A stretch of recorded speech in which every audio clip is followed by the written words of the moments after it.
Thank you all for joining this meeting. You're here at the thematic event of the CET Partnership Joint Call 2026 on heating and cooling technologies.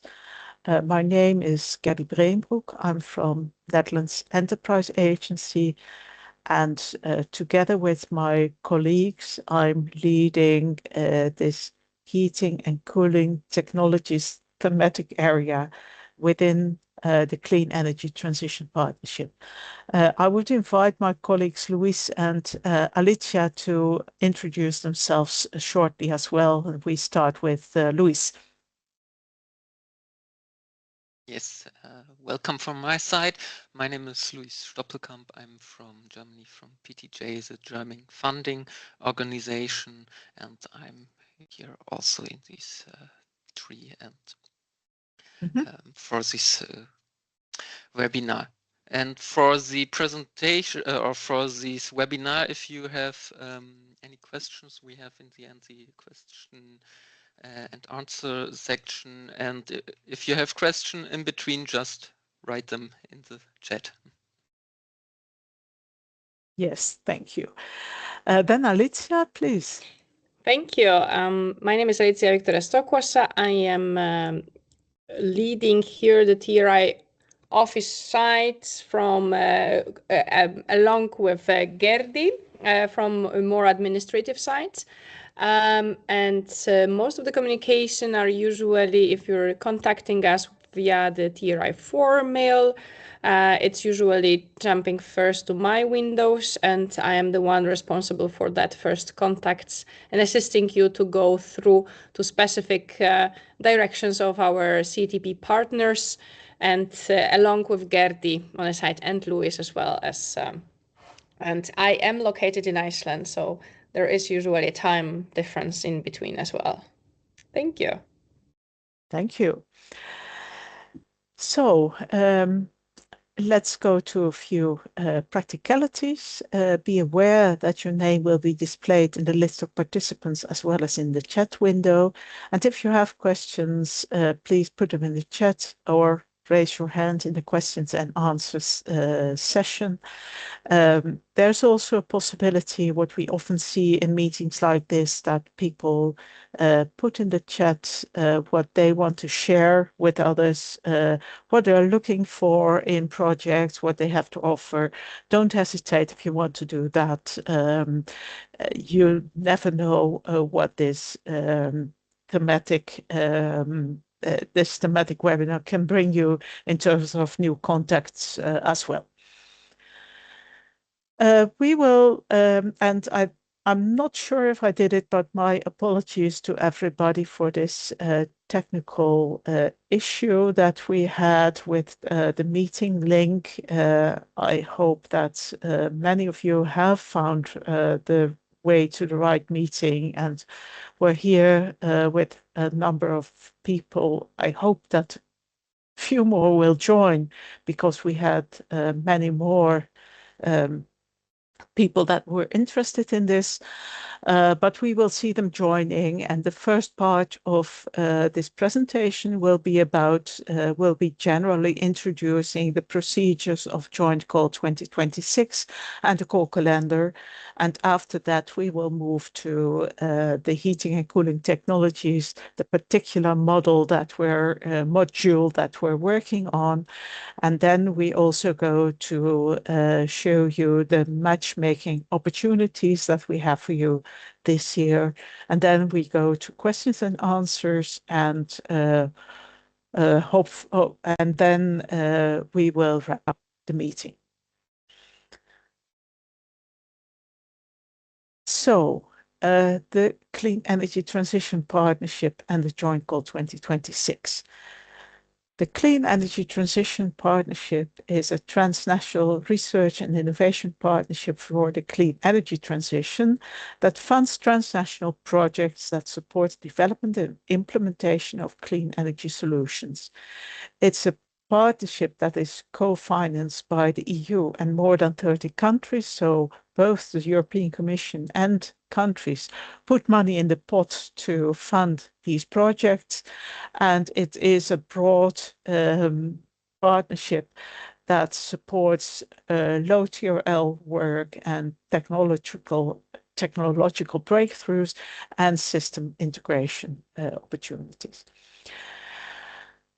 We organize annual joint calls, and many of you will be aware of that. And these annual joint calls are organized by thematic areas, which have quite a consistent structure year after year. Each thematic area, we call that transition initiative, but you can almost forget that, defines the scope of one or more call modules, and these call modules are the topics of each annual joint call. Our thematic area, heating and cooling, this year presents one broad call module, and that's about heating and cooling. All involved funding partners, so the funding organizations that are participating in the Clean Energy Transition Partnership, decide which call modules they wish to participate in. So applicants should be aware that not all funding partners participate in all call modules. For example, the Czech Republic doesn't participate in the call module 7. You need to be aware of that, and on our website there is this overview of funding organizations and call modules that helps you to understand whether your funding organization is on board in the call module that you need. You can find the joint call information evidently on our website, which is cetpartnership.eu, and then you can navigate down to the joint call 2026. It's also in the upper navigation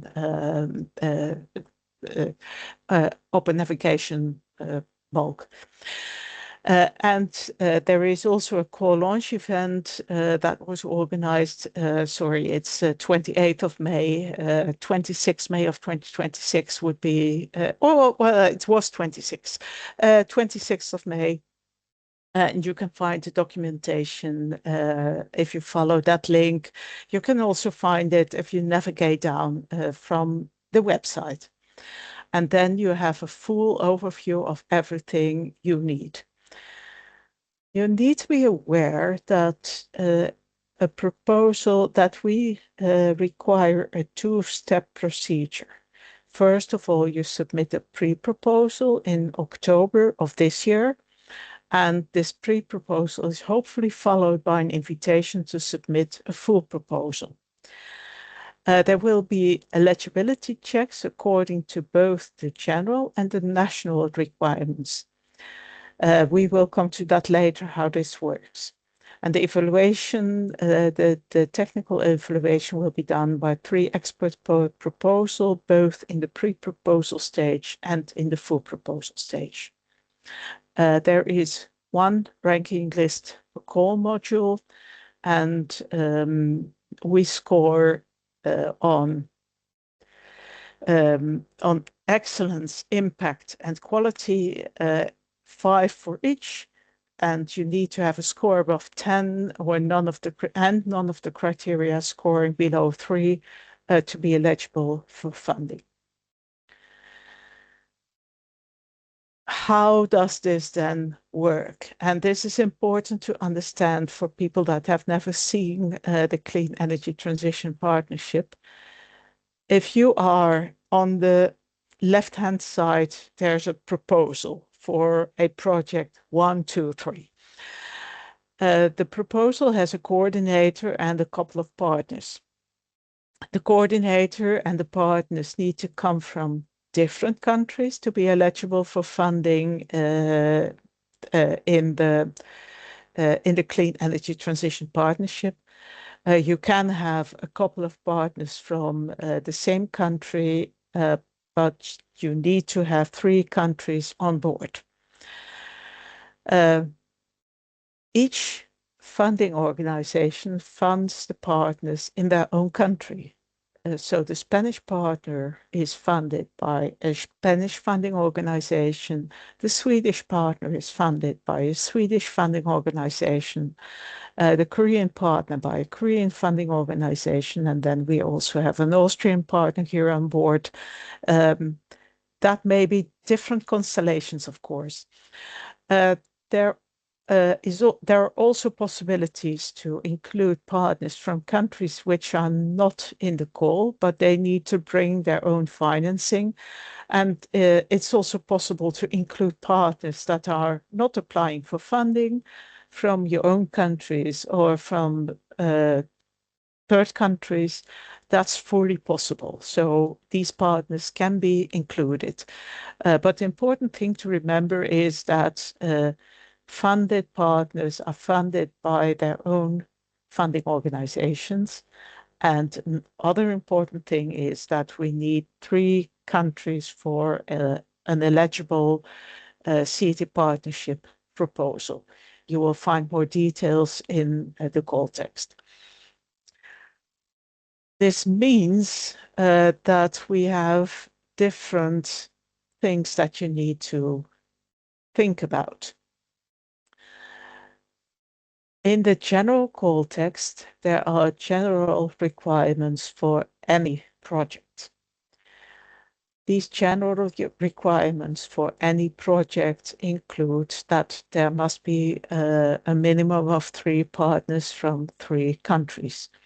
You need to start your project by the 15th of December of the next year. You need to, these kind of eligibility criteria you can find in the general call text. There's also the call module text. That is the actual topic you want. So the general call text says we can fund any proposal that has 3 partners from 3 countries, but you need to apply for a certain call module. And the call module text sets the requirements and the objectives for the actual call module that you want. You can find those call modules also as a part of the call text. Then there is also, so this is step 1 and 2, and then there's the step 3. The funding agencies in the call modules, it's important to know that your funding organization is on board in the topic, yes or no. On the CET Partnership website, in the call module documents, you can find the matrix of with the overview of Joint Call 2026 funding commitments for the various call modules. If you want to reach out to partners in other countries, be aware that you can also check whether this makes sense for your topic, because if they cannot be funded, that might be a no-go for your potential partner. Step 4 is to familiarize yourself with the requirements of your funding organizations, plural, because this is true for all partners in the project. Some organizations require participation of companies in any funded project. Some other funding organizations are very focused on funding research and require cannot fund higher than a certain TRL level. Others are only able to fund company participation. This is all on the call text slides, and there's all. This is all on the call documents page, where you can find these annexes of the funding organizations. So this is the homework you, as a potential coordinator, would also need to give to your partners in the various countries. Please check those requirements, and if you have any questions, follow up with those funding organizations. So that is about the 4 things you need to be aware of if you're interested to apply for the Joint Call 2026. It's not different at all compared to the Joint Call 2025. So people that have gone through this, relax, it's all the same. But you need to be aware of this. There are many checks to be done to make sure that you come up with an eligible proposal.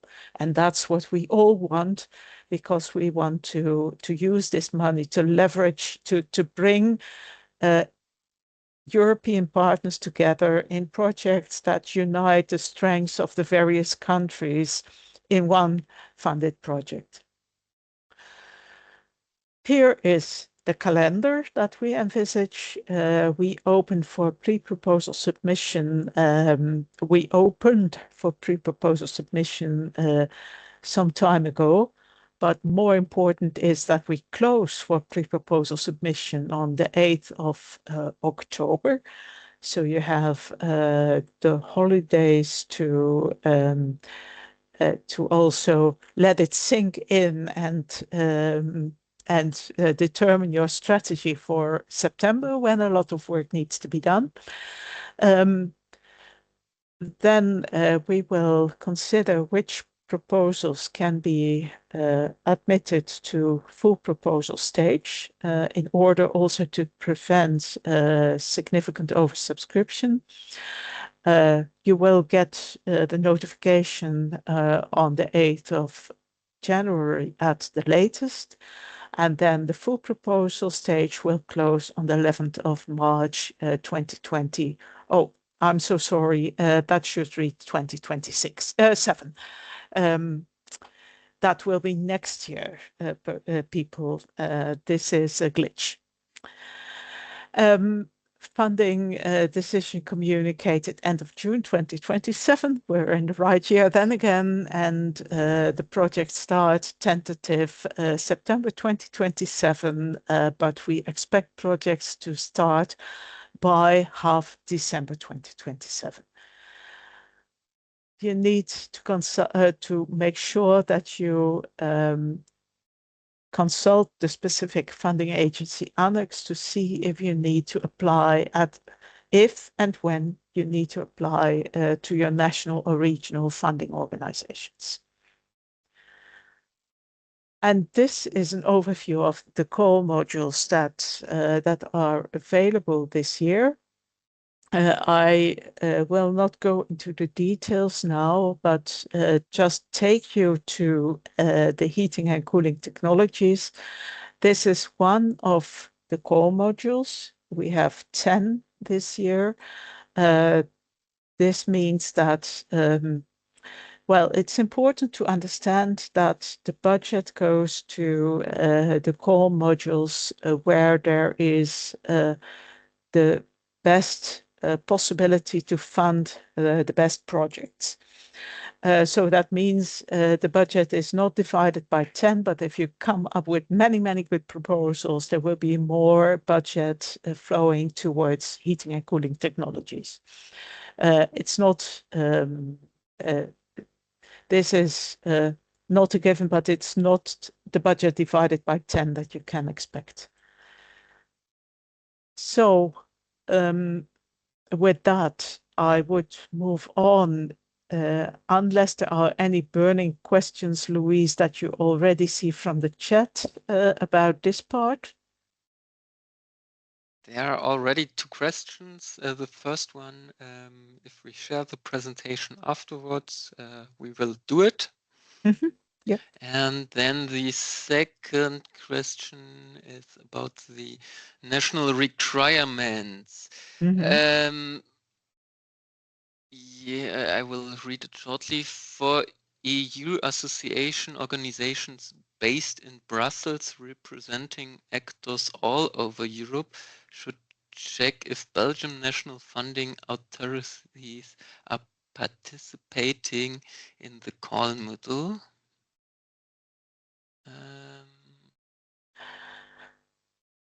I Yes, think so that Yeah, I think that is the only possibility, but it is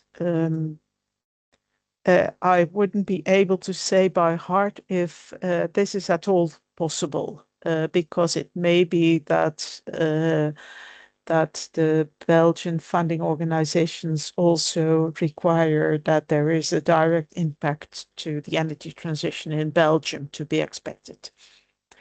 So you should really carefully check this, and I would expect that it might be quite difficult for such organizations to be involved in these projects on this type of funding. Unfortunately, maybe, but yeah. So with that, I would propose to move on with the heating and cooling technologies. I don't expect that I'm surprising you very much by stating that heat is half of the European energy demand and that the heating and cooling transition is lagging behind in Europe. In 2023, 45% of electricity was from renewable energy sources, and about 25% of the heat is from renewable energy sources. And the prospect is not that heat is closing the gap at high speed at this point in time. So we need improved heating and cooling technologies that are more attractive to also convert this very important part of the European energy demand to renewable energy sources. So then we're thinking about more robust, affordable, efficient, easier to install and retrofit, and can be integrated into the energy system easier than today's products and concepts, and where our scope includes buildings, agricultural and industrial users, and we're open for research and development, pilots and demonstration projects. However, check national funding criteria to be sure that the TRL level or the level of the development that you're proposing is in line with what your funding organization can fund. If you are with a scientific funding organization, that will most probably not be able to fund demonstration projects, and the other way around. The Ministry of Energy will be able to fund demonstration probably, but not TRL2 work. And to be sure, we will not be able to, we're not inviting for TRL2 work either. The words we use in a call module to make the point what we're looking for, we want projects that provide enhanced and improved heating and cooling technologies and systems for all climate zones of Europe around 2030, and for climate neutral for climate neutrality in 2050. We're looking at better, cheaper, easier applicable and climate neutral heating and cooling technologies. This topic emphasizes market-driven innovation activities, and this means also that involving companies in a meaningful manner is very important to us. We're looking at cost reductions, increase in competitive market opportunities, increase in environmental protection. Innovations may impact societal acceptability, safety, circularity, or critical raw materials challenges, but societal acceptability per se as a topic of a funded project is not enough. We are one of the three thematic areas in CD Partnership that focuses on technological development, so this is also reflected in our core module. The scope of our core module includes subsurface. If I go by the columns of this picture, it includes subsurface heat and cold sources. So we're talking here about the various applications of geothermal energy, shallow, deep, well, super hot is maybe more a topic for core module 3A and B, which is focusing on electricity. Above ground heat and cold sources. So this can be solar thermal, for example, and yeah, PVT technologies. When we're thinking, we're also including thermal storage, which is a large topic, which can be thermal storage for the various the various user groups, looking at thermal storage for built environments, and then seasonal storage is important, but it can also look at thermal storage for industrial applications where higher temperatures are needed, where the way of operating such a storage is more on a day-by-day level than at a seasonal level. So that is a topic where we see many successful projects as well. We're focusing on heating and cooling networks and conversion. Conversion includes heat pumping technologies, industrial heat pumps for the various temperature levels, but it might also look at concepts for heating and cooling networks, very low temperature networks to be able to include more waste heat in networks, etc. These can be topics of successful projects as well. And end-use systems could be part of the successful topics, because this is all part of that value chain of heating and cooling, the source, the storage, the distribution and conversion, and the final user. So I reiterate, we have industrial application, agricultural application, and application in the built environment, collective and individual systems. There is a detailed list of topics in the call text. And if you're looking at projects that are really focusing on geothermal power, you should consider core module 3A and B, because that is those are the core modules related to power generation. Next slide is this one. What we need from your project proposal is that you think about your market relevance and impact. We're not there to do academic work and discover new ways of heating and cooling. We are there to bring new ways of heating and cooling to a market that is there.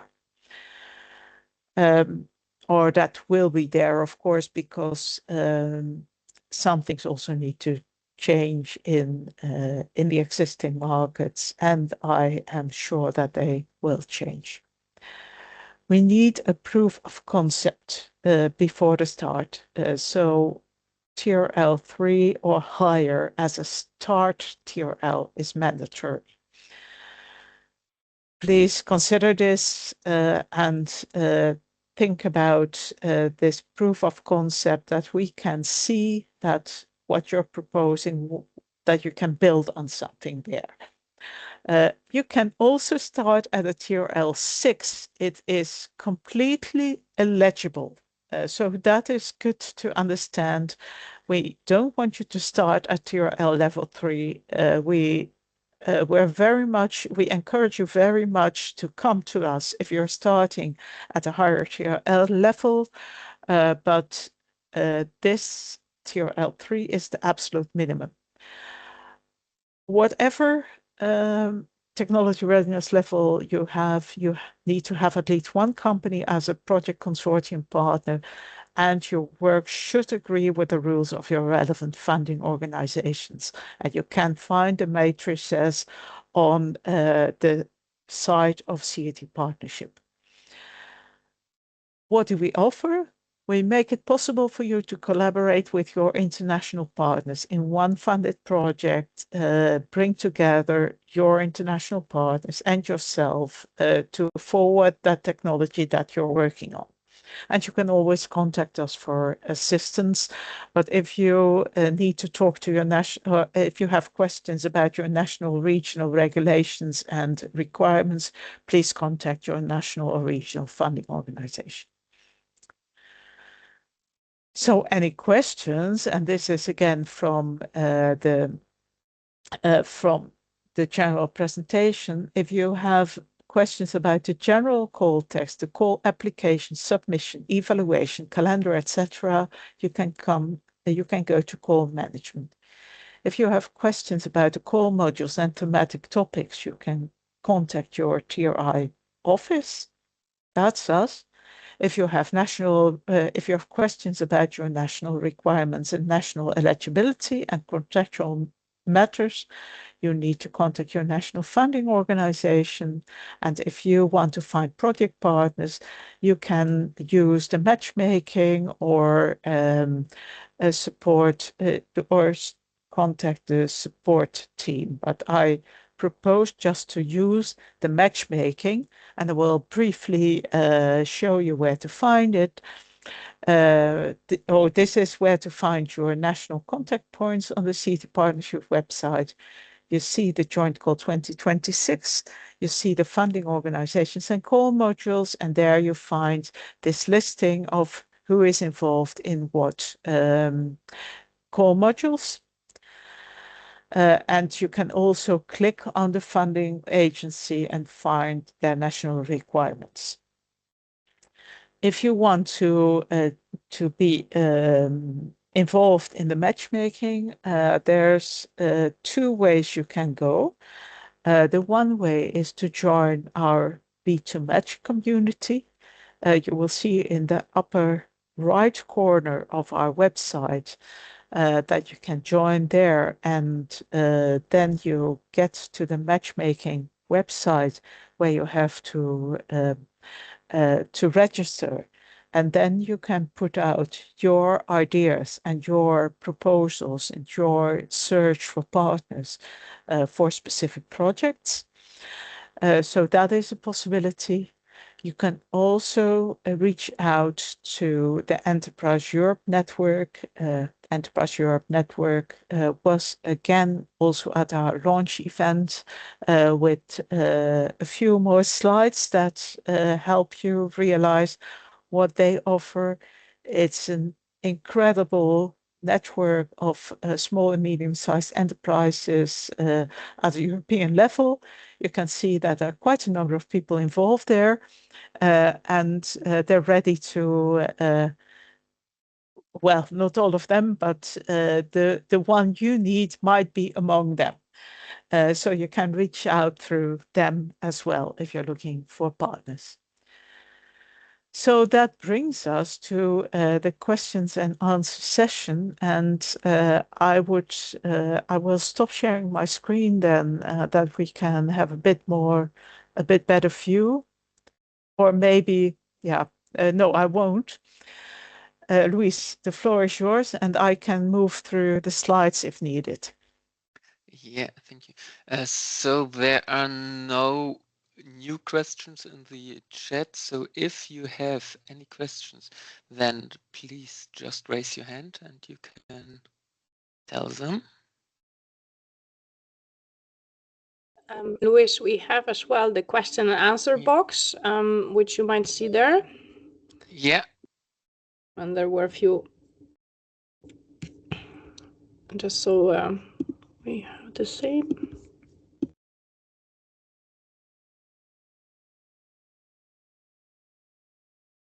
Yeah, there are the 2 old questions.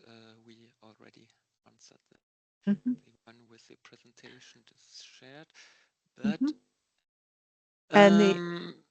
I saw a new question.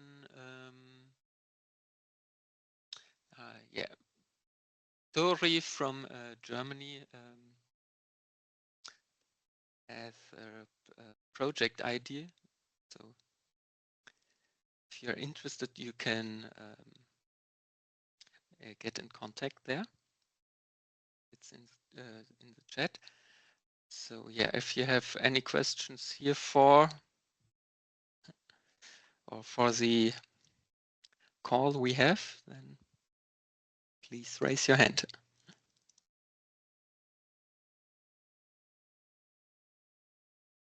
Mm-hmm.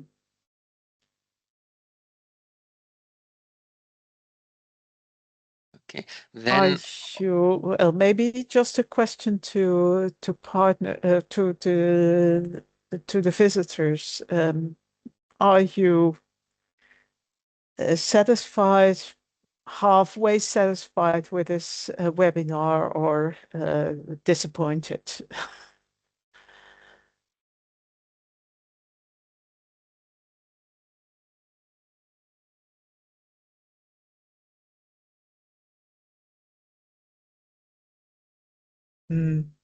No answers there. So okay, a few thumbs up there. Okay, then also the information.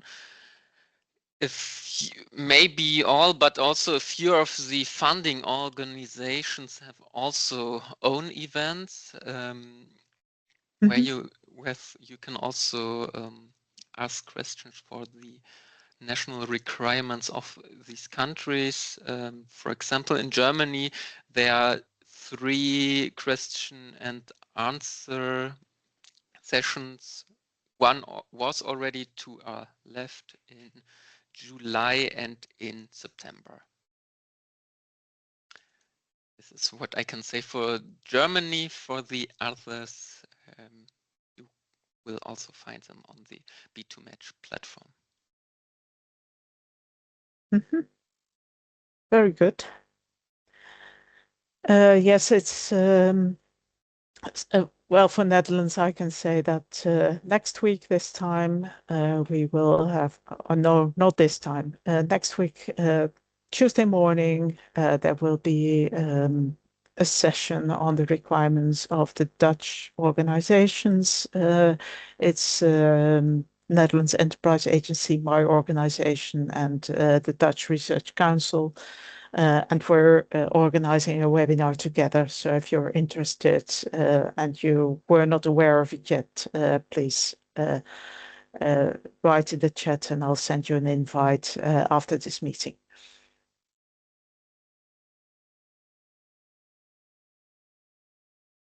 If there are no further questions,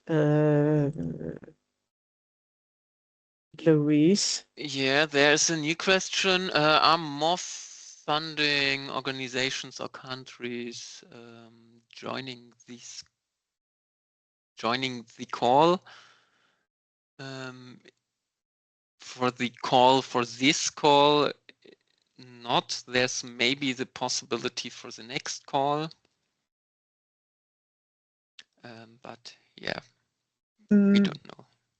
Yes, there is a small caveat to be made. The partners from Theatre Partnership have, I think, largely decided, but I know that there is still some talks going on with some external funding organizations. So if you if you want to be, if you're eager to collaborate with South Korea, I think that they're in, but just watching the thematic area versus funding organizations every now and again makes sense. It may be that some additional organizations are still joining up until, well, let's say September, because otherwise it doesn't make sense anymore.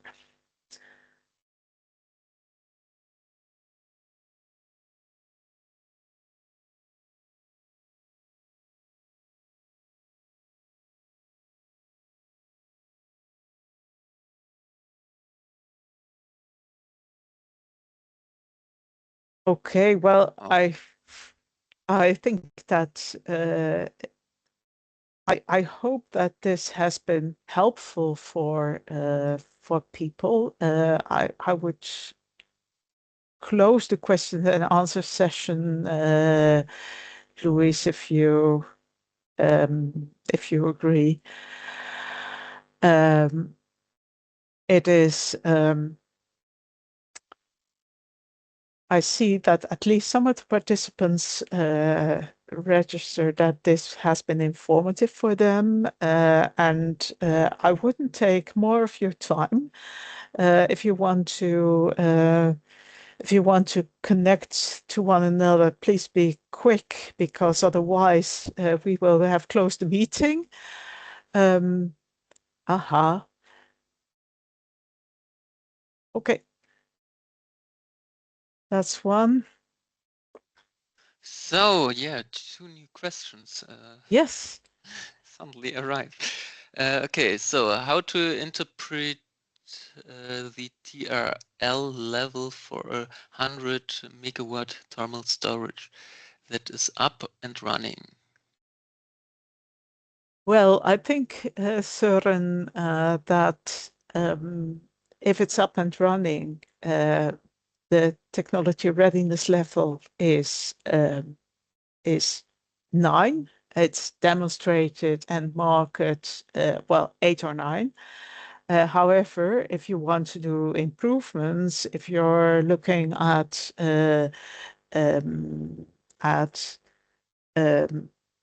some innovations there, deepening your knowledge, and you want to pilot this approach with your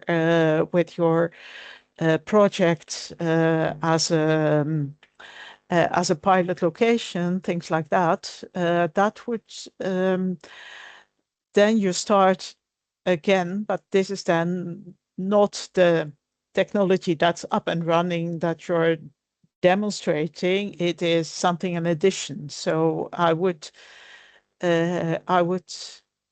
suggest that you think about it in that way. But supporting the running of that 100 megawatt thermal storage, that is something that our Clean Energy Transition Partnership Program cannot do. We are there for research and innovation, so there needs to be some link with improvements or additional research and innovation connected to your storages. Okay. Yeah, thank you. And then another question for you, Gerdy.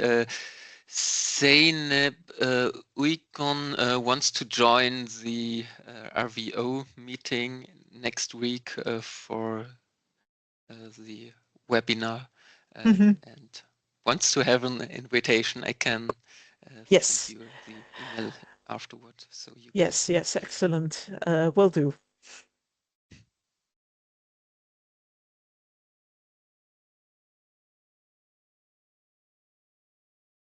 Okay. Are there any more questions? I think I have one last slide. Yeah,